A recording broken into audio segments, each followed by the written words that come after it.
উহুদের ময়দানে যখন আমার নবীর মাথায় লোহার হেলমেট ভেঙে ঢুকে যায়, নবীর রক্ত পড়তে পড়তে নবীর দাড়িগুলো যখন আটকে যায়, আল্লাহর নবী জমিনে পড়ে গেলেন। ও মুসলমান, ওমর, আলী, আবু বকর, ওসমান সবাই দৌড়ে আসছে নবীর কাছে। এসে আমার নবীরে জড়ায়া ধরছি। আমার নবী চোখ দুইটা মেলে তাকায়া দেখে হযরত ওমর কান্না করে, আলী কান্না করে, আবু বকর কান্না করে। আল্লাহর নবী আবার চোখ দুইটা বন্ধ করলেন, নবী যেন শক্তি পান না। হযরত ওমর তাকায়া দেখলেন আল্লাহ নবীর কপালের মধ্যে একটা হেলমেটের লোহা ভেঙে কড়া ঢুকে রইছে। হযরত ওমর যখন দাঁত দিয়া টান দিলেন, সাথে সাথে ওমরের দুইটা কাঁচা দাঁত ভেঙে জমিনে পড়ে গেল। আল্লাহ নবী চোখ মেলে ডাক দিয়া কয়, ওমর, তোমার কি কষ্ট হয় না? তোমার মুখ থেকে বেয়ে বেয়ে রক্ত পড়তেছে। হযরত ওমর চোখের পানি ছেড়ে কান্না করে আর বলে, মায়ার নবী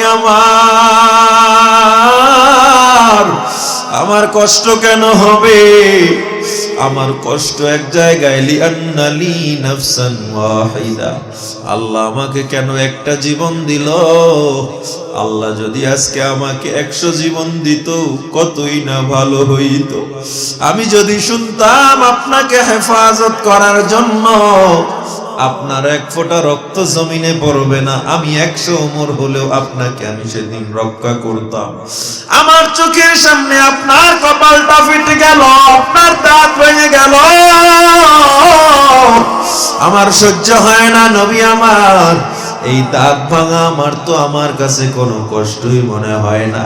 আল্লাহ নবী বলে, ওমর জলদি যাও, ও আলী, আবু বকর, ওসমান জলদি যাও, আমার সাহাবায়ে কেরাম মার খায়, কেউ যেতে চায় না আমার নবীকে একা ফালাইয়া।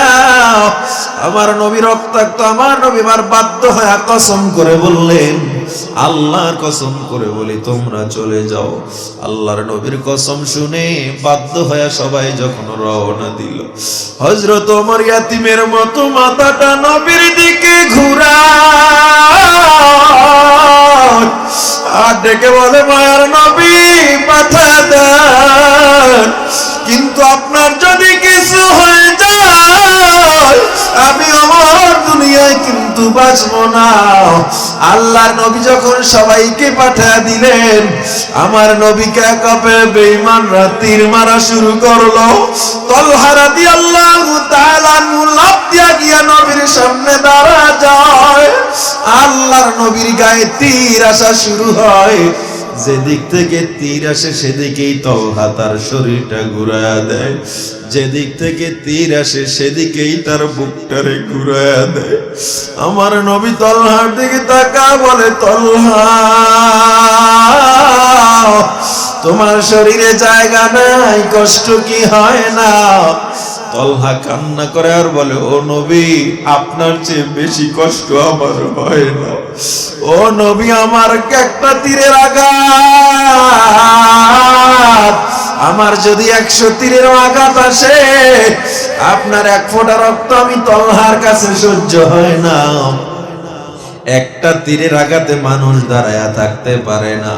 হাদিসে আসছে সেদিন তলহার গায়ে 70টা তীর বর্ষার আঘাত লেগে গিয়েছিল।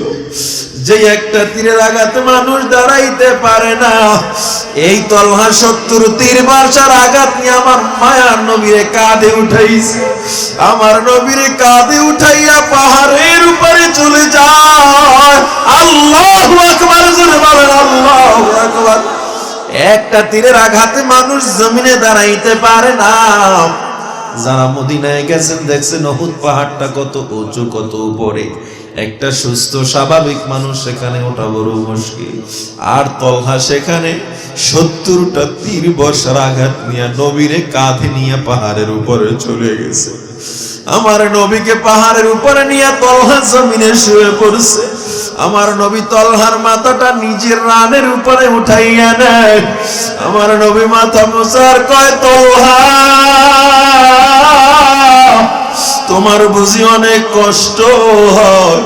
তলহা কয়, নবী আমার কোনো কষ্ট নেই, আপনার মোবারক কোলে আমি চড়তে পেরেছি।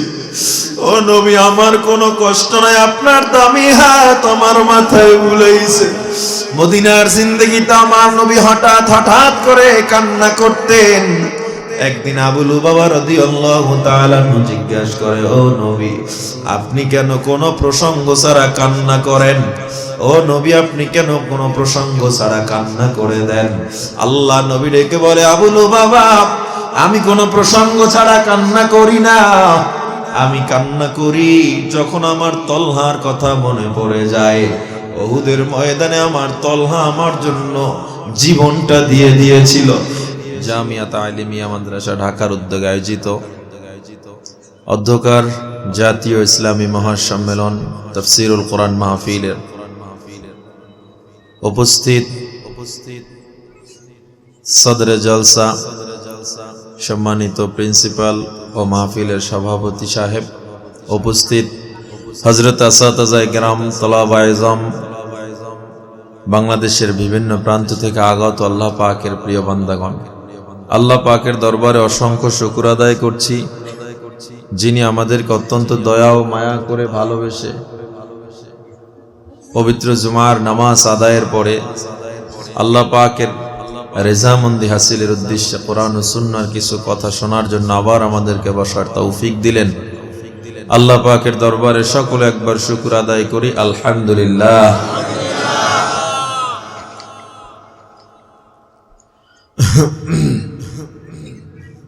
ছোট্ট একটা আয়াত তেলাওয়াত করেছি, আলোচনাটাও ছোট করব। আমলের নিয়তে অল্প সময় আমরা কথা বলবো এবং শুনবো। আমরা কর্তৃপক্ষ, আমাদের বয়ান করার কিছু নাই। আমরা শুধুমাত্র যারা ছোট আছি আদেশ পালনার্থে বসে, আর কিছু না। সুতরাং আমার পরে আরো বিদগ্ধ ওলামায়ে কেরামরা বয়ান করবেন, আমরা তাদের থেকে আরো বেশি ইস্তেফাদা হাসিল করব ইনশাআল্লাহ। মুফতি রাজাউল করিম আবরার হাফিজাহুল্লাহ, মাওলানা হেদায়েতুল্লাহ আজাদি ভাই, পীর সাহেব হুজুর চরমোনাই আল্লামা মামুনুল হক হাফিজাহুল্লাহ, মাওলানা খালিদ সাইফুল্লাহ আইয়ুবী, এরপরে মুফতি মিজানুর রহমান সাইদ এবং বড় ভাই সহ আরো অনেক ওলামায়ে কেরামগণ বয়ান করবেন, উপস্থিত থাকবেন। মেজো ভাই উপস্থিত থাকবেন ইনশাআল্লাহ। সুতরাং আরো অনেক ওলামায়ে কেরামরা বয়ান করবেন। আমরা এখন বয়ান শুনবো, আমাদের করার কিছু নেই। অল্প সময় কথা বলবো। আল্লাহ তাআলা যেন আমাকে সহ প্রত্যেকটা ভাইকে আমল করার তৌফিক দান করেন। আল্লাহ তাআলা বলেন, ইন্নাল্লাহা আশতারা, আল্লাহ তাআলা ক্রয় করবেন মিনাল মুমিনিনা আনফুসাহুম, মুমিনদের থেকে জান ক্রয় করে নেবেন আল্লাহ। ওয়া আমওয়ালাহুম, তাদের মালও ক্রয় করবেন। আমরা আদর্শনগর বাজারে যদি এখন যাই, ডাল চাল কেনাকাটা করি, বিনিময়ে আমরা দেই টাকা। কি দেই? তো আল্লাহ বলে, আমিও তোমাদের থেকে তোমাদের সবচেয়ে গুরুত্বপূর্ণ এবং দামি বস্তু, তোমার দিল, তোমার জান আমি আল্লাহ ক্রয় করব। তবে সাধারণ কোনো বিনিময় দিব না, আমি আল্লাহ তোমাকে এর বিনিময় দিব জান্নাত। সুবহানাল্লাহ, জোরে কন্যা। সহিহ বুখারী হাদিস, পয়গম্বর আরবি সাল্লাল্লাহু আলাইহি ওয়াসাল্লাম বলেন, মান ক্বালা সুবহানাল্লাহ কুতিবাত লাহু 20 হাসানাত। কেউ যদি একবার সুবহানাল্লাহ বলে, আল্লাহ তার আমল নামায় 20টা নেকি লিখে দেন। মুসনাদে আহমদের অন্য রিওয়ায়াতে আসছে, আলফ হাসানাত, 1000 নেকি আল্লাহ লিখে দেন। শুকরে নেমাত নেমাতাত আফজু কুনাদ, শুকরে নেমাত নেমাতাত আফজু কুনাদ, কুফরে নেমাত আযকাফত বীরু কুনাদ। মান ক্বালা সুবহানাল্লাহ ওয়ালহামদুলিল্লাহি ওয়াল্লাহু আকবার ওয়া লা ইলাহা ইল্লাল্লাহ তামলাউ মা বাইনাস সামাওয়াতি ওয়াল আরদি বিত-তাওয়াব।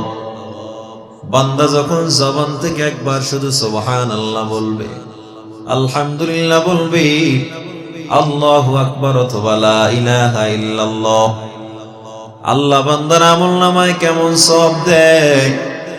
আসমান জমিনের মধ্যখানের ফাঁকা জায়গায় আল্লাহ সওয়াব দিয়ে পরিপূর্ণ করে দেয়। জোরে পড়েন সুবহানাল্লাহ। অন্য হাদিসে আসছে বানা লাহু শাজারুন ফিল জান্নাহ।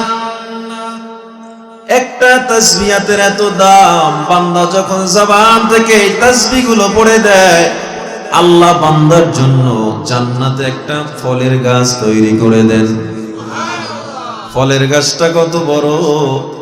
আরবের দ্রুতগামী ঘোড়া ফলের গাছের ছায়ার এক মাথা থেকে যদি দৌড় শুরু করে, অন্য মাথায় যেতে যেতে কমপক্ষে 500 বছর সময় লাগবে।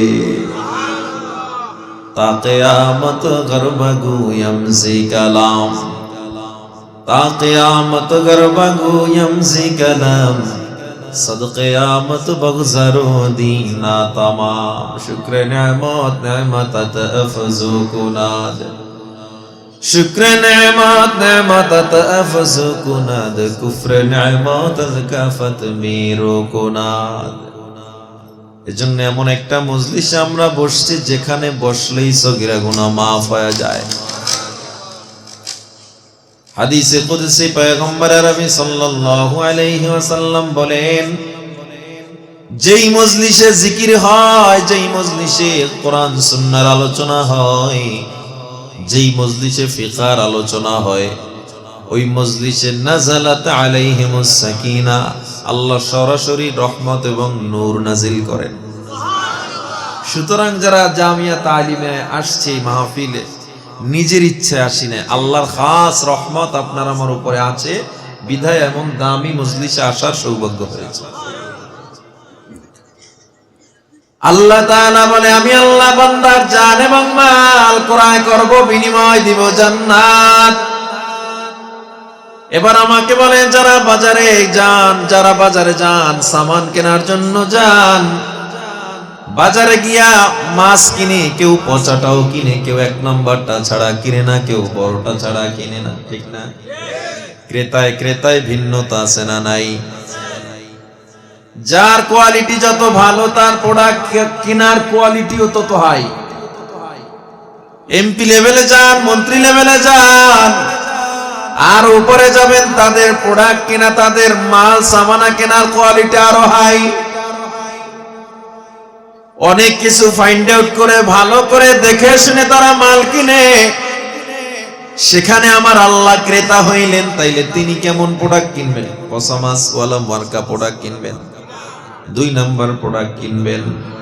আল্লাহ বলে, মুমিন, আমি আল্লাহ এমন জান এবং মাল কিনবো যে জানের মধ্যে কোনো গুনাহ নাই। রাইসুল মুফাসসিরিন আব্দুল্লাহ ইবনে আব্বাস রাদিয়াল্লাহু তাআলা আনহু বলেন, কেমন জান কেমন মাল আল্লাহ কিনবেন? যেই জান এবং মালের মধ্যে 2টা গুণ পাওয়া যায়। সবাই হাত উঠান, কয়টা গুণ পাওয়া যায়? এতটুকু সময়ের আলোচনাটুকু মুখস্থ করে নিবেন, পারবেন তো ইনশাআল্লাহ? আমার এই জানটাকে, আমার এই দেহ, আমার এই অন্তরটাকে আত্মশুদ্ধি করার জন্য 2টা গুণ লাগবে। 1 নম্বরের গুণ ইবাদাতে কুল্লিয়া মা খুলুসিয়াত। এই অন্তর পরিষ্কার করার জন্য 1 নম্বরে লাগবে আপনার ইবাদত খুলুসিয়াতের সাথে, একনিষ্ঠ। সব ইবাদত আপনার লাগবে। ইবাদতের মধ্যে 1 নম্বরে গুরুত্বপূর্ণ ইবাদত কি? নামাজ। সবাই বলেন কি? নামাজ আপনার কেমনে একনিষ্ঠভাবে পড়া লাগবে? আল্লাহ তাআলা সূরা মুমিনুনে বলে দিয়েছেন, قد أفلح المؤمنون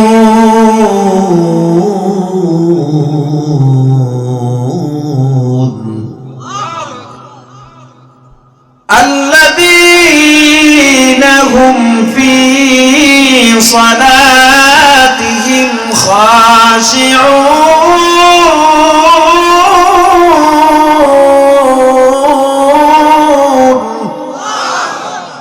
আল্লাহ তাআলা বলে, মুমিনরা সফল। কোন মুমিনরা সফল? বলে, যেই মুমিনের নামাজ খুশুক হুজুর সাথে হয়।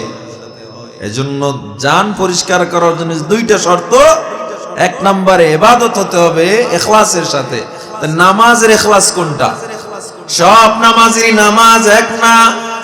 কারো নামাজের স্পিড 2G, কারো নামাজের স্পিড 3G, কারো নামাজের স্পিড 4G, কেউ 5G, আর কাউকে তো ধরাই যায় না, ঠিক না? নামাজ একটা ডিস্টার্ব আমাদের কাছে। দোকানে কাস্টমার, নামাজের জন্য আর মায়া নেই। বাস মাহফিলের আয়োজন করছে, কমিটির নামাজ শেষ হয় কি হয় না? বিয়ে বাড়ি বিশাল আয়োজন, নামাজ নাই। যে একেবারে সবচেয়ে ভালো নামাজি এই ব্যক্তিটা ওদিন নামাজ পড়ে না, হয় কি হয় না? নামাজ কে বলো না কাজ আছে, কাজ কে বলো আমার নামাজ আছে। নামাজ কে বলো না কাজ আছে, কাজ কে বলো আমার নামাজ আছে। নামাজ বিহীন পরপারে কি জবাব দিবে তুমি প্রভুর কাছে। নামাজ কে বলো না কাজ আছে, কাজ কে বলো আমার নামাজ আছে। আর আমরা কাজকে বলি না আমার নামাজ আছে, নামাজকে বলি আমার কাজ আছে, ঠিক না বেটে? এটা হবে না। ইসলাম যদি পরিপূর্ণ না মানেন, একটা মানবেন একটা মানবেন, এটার নাম ইসলাম না। আল্লাহ তাআলা বলেন ইয়া আইয়ুহাল্লাযীনা আমানু দুখুলু ফিস সিলমি কাফা, পরিপূর্ণভাবে ইসলামে ঢুকো। তাইলে আমার অন্তর আত্মশুদ্ধির জন্য কয়টা গুণ লাগবে? এক নাম্বার, খুলুসিয়াতের সাথে সব ইবাদত। ইবাদতের মধ্যে এক নম্বরে নামাজ। নামাজ কেমনে পড়তে হবে বলে? খুশু এবং খুজুর সাথে। আল্লামা ইবনে মাসউদ রাদিয়াল্লাহু তাআলা আনহু বলেন, খুশু খুজুর সাথে কেমনে নামাজ পড়বো? খুশু অর্থ হলো আমার পুরো দেহটাকে আল্লাহর দিকে সিজদা অবনত করা। খুজু অর্থ হলো আমার অন্তরকে আল্লাহর দিকে ঝুঁকায়া দেওয়া। এক কথায় আমার দেহ এবং মন আল্লাহর দিকে ঝুঁকায়া দেওয়ার নাম হলো নামাজ। দুনিয়ার সব চিন্তাবাদ আমার কেউ নাই। নামাজ যখন আমি দাঁড়াইছি, ও মুসলমান, এমপি মন্ত্রীর সামনে দাঁড়াও, কত ভদ্রতা, কত আদব, কত ভয়। দুনিয়ার বড় প্রশাসনের সামনে দাঁড়াও, কত ভয়। আর আল্লাহর সামনে দাঁড়াইছু, মনে হয় যেন হাসি তামসা। এজন্য আল্লাহ তাআলার নবী বলেছেন, নামাজি বহু নামাজি নামাজের কারণে জাহান্নামে যাবে। আল্লাহর সামনে মনে হয় ঠাট্টা করতেছে। নিশ্চিত জান্নাতি মানুষ আমার মায়ার নবী। এরপরেও আমার নবী নামাজে দাঁড়াইতেন, সন্ধ্যায় নামাজের জামাত যায় নামাজে দাঁড়ায় যেতেন। আম্মা জান আয়েশা বলে, ফজর পর্যন্ত নামাজের যায় নামাজ থেকে বের হতেন না। নামাজ পড়তে পড়তে নবীর পাও ফুলে যেত। আমার নবীর নামাজ, আবু বকরের নামাজ একটু চিন্তা করে দেখো, তারা তো নিশ্চিত জান্নাতি মানুষ ছিল। আমার নামাজ, আমার রোজা, আমার হজ, যাকাত, পর্দা, ইবাদত সব ঠিক আছে, কিন্তু আমি সুদ খাই। আমায় বলেন তো, আমার সব কিছু এবার ঠিক আছে নি? হ্যাঁ, নাকি সব শেষ? আমি সুদও খাই না, একটু সমস্যা কয় কি বাবির লগে দেখা দেয়, কার লগে কিছু আছে আর বাকি সব শেষ। অর্ধেক মানবেন অর্ধেক মানবেন না, এটার নাম ইসলাম না। মানলে পরিপূর্ণ মানতে হবে, মানলে পরিপূর্ণ মানতে হবে। এক নাম্বার গুণ আমার ইবাদত ইখলাসের সাথে, খুলুসিয়তের সাথে হতে হবে। দ্বিতীয় নাম্বার, জিহাদ ফি সাবিলিল্লাহ। এই জায়গায় বহু আলেম ধরা খেয়ে যাবে, বহু মুত্তাকি ধরা খেয়ে যাবে, বহু শাইখুল হাদিস ধরা খেয়ে যাবে। এটা কোন জায়গা বলে?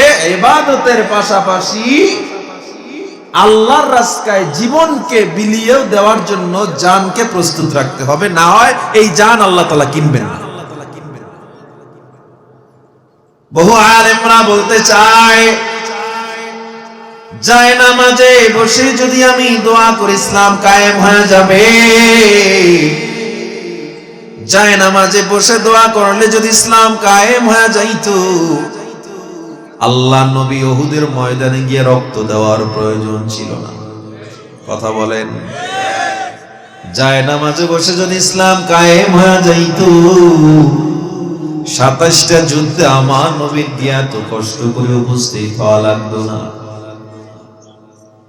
নবী আমার প্রমাণ করে গেলেন, জায়নামাজের ইবাদত ঘরের ইবাদত ঘরে করতে হয়, ময়দানের ইবাদত, জানের ইবাদত, জিহাদের ইবাদত ময়দানে গিয়াই করতে হয়। এর বাইরে যারা চিন্তা করবে মুনাফিক, কোনো সন্দেহ নাই। ঠিক না বেটে? অনেকে বলতে চায় আমি শুধু দোয়া করবে তো ইসলাম কায়েম হয়ে যাবে। না না, দোয়া করলেই যদি ইসলাম কায়েম হয়ে যাইতো, সাহাবায়ে কেরাম রক্ত দেওয়ার কোনো প্রয়োজন ছিল না। এই মুসলমানের তো দুইটা গায়রাত থাকতে হয়। সবচেয়ে বড় গায়রাত মুসলমানের মধ্যে, গায়রাত দুইটা থাকতেই হয়। এক নাম্বার ইবাদত করবে, আল্লাহর কাছে মাথা নত করবে। দ্বিতীয় নাম্বার বাতিলের কাছে মাথা নত করবে না। এই দুইটা গায়রাত যেই মুসলমানের মধ্যে নাই, ওরা হলো সরকারি আর তরকারি মুসলমান। সরকারি আর এরা দরকারি না। মুসলমানের তো অভাব নাই, কিন্তু আপনার অন্তর, আপনার জানের চিন্তা কি আপনি একবার করছেন? আপনার জান, আপনার মাল, আপনি মনে করছেন আপনি হাজী সাহেব, আপনি 40 বার হজ করছেন, উমরা করেন প্রতি বছর, আপনার সাথে ইবাদতে কেউ পারে না। কিন্তু যখন অন্যায়ের বিরুদ্ধে কথা বলা দরকার, ময়দানে জীবন দেওয়া দরকার, আল্লাহর নবীর বিরুদ্ধে খ্রিস্টান, ইহুদি, বেঈমানরা কথা বলবে, কিন্তু মুসলমানরা যখন কথা বলে তখনও আপনার জবান নড়ে না। আপনি খানকা নিয়ে পড়ে আছেন, আপনি আপনার দল নিয়ে পড়ে আছেন, আপনি আপনার পেট নিয়ে পড়ে আছেন। যার অন্তরে আল্লাহ নবীর জন্য মায়া লাগবে না, আমার নবীকে গালি দেওয়ার পরও যার অন্তরে লাগবে না, ও আমার নবীর স্পষ্ট মুনাফিক উম্মত। বিশ্ব নবীর অপমানে যদি না কাঁদে তোমার মন, মুসলিম নয় মুনাফিক, তুই নবীজির দুশমন। নবীর জন্য জীবন দিবে কে আছো নওজোয়ান, তাকবীর ছেড়ে সিংহ শাবক হও তুমি আগুয়ান। তোমার বুকে ইমানের বল, জবানে আল কোরআন, ভয়ে কাঁপে কাপুরুষ সব আর নরাধম শয়তান। জীবনের চেয়ে বুকে আছে বেশি নবীজির সম্মান, কেমনে তুমি থাকবে বসে হলে তার অপমান। তুমি সাচ্চা মুসলমান, ইমান তোমার ধন, সাচ্চা মুসলমান, ইমান তোমার ধন। নবীর জন্য জীবন দিবে কে আছো মুসলমান?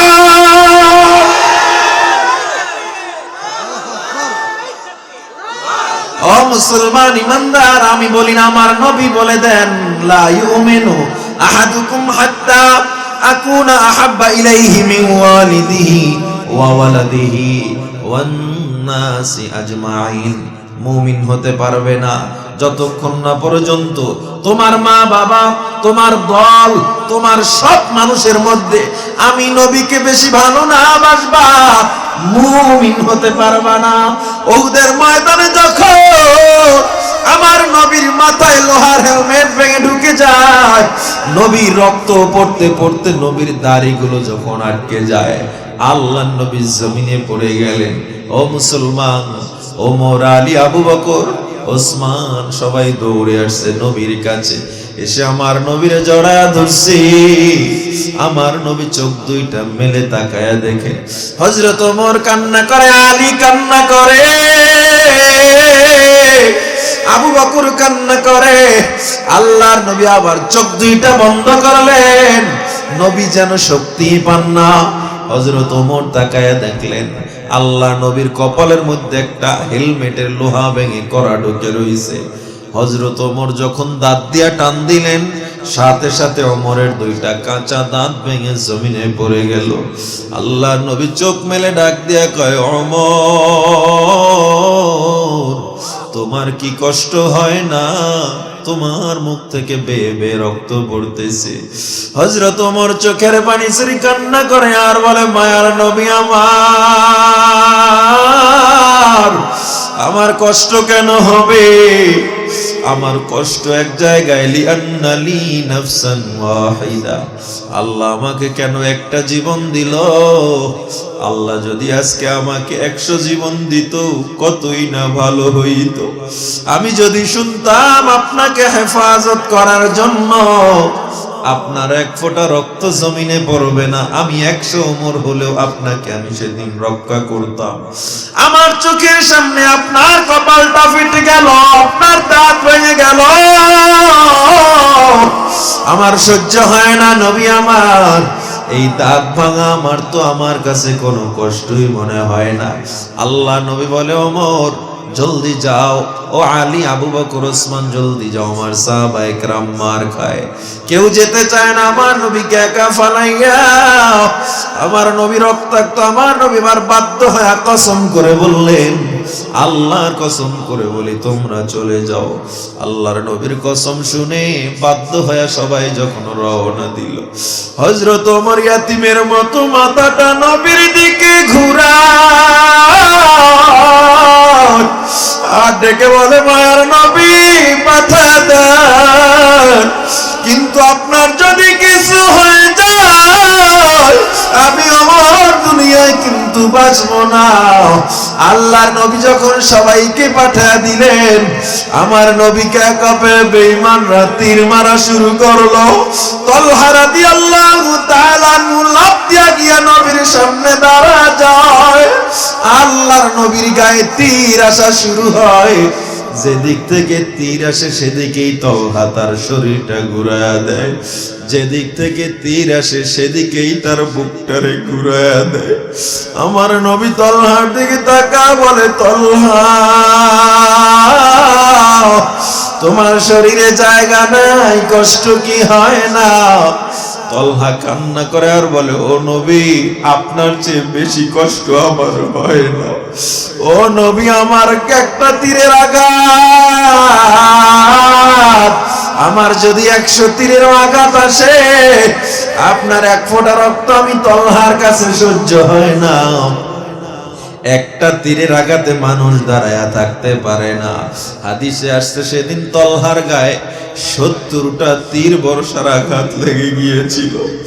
যে একটা তীরের আঘাতে মানুষ দাঁড়াইতে পারে না, এই তালহা 70 তীর বর্ষার আঘাত নিয়ে আমার মায়ার নবীরে কাঁধে উঠাইছে। আমার নবীরে কাঁধে উঠাইয়া পাহাড়ের উপরে চলে যায়।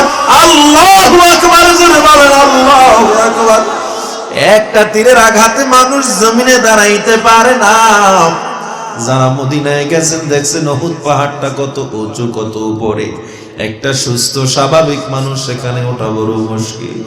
আর তালহা সেখানে 70টা তীর বর্ষার আঘাত নিয়ে নবীরে কাঁধে নিয়ে পাহাড়ের উপরে চলে গেছে। আমার নবীকে পাহাড়ের উপরে নিয়ে তালহা জমিনে শুয়ে পড়ছে। আমার নবী তালহার মাথাটা নিজের রানের উপরে উঠাইয়া নেয়। আমার নবী মাথা মুছার কয়, তালহা তোমার বুঝি অনেক কষ্ট হয়? তালহা কয়, নবী আমার কোনো কষ্ট নেই, আপনার মোবারক কোলে আমি চড়তে পেরেছি।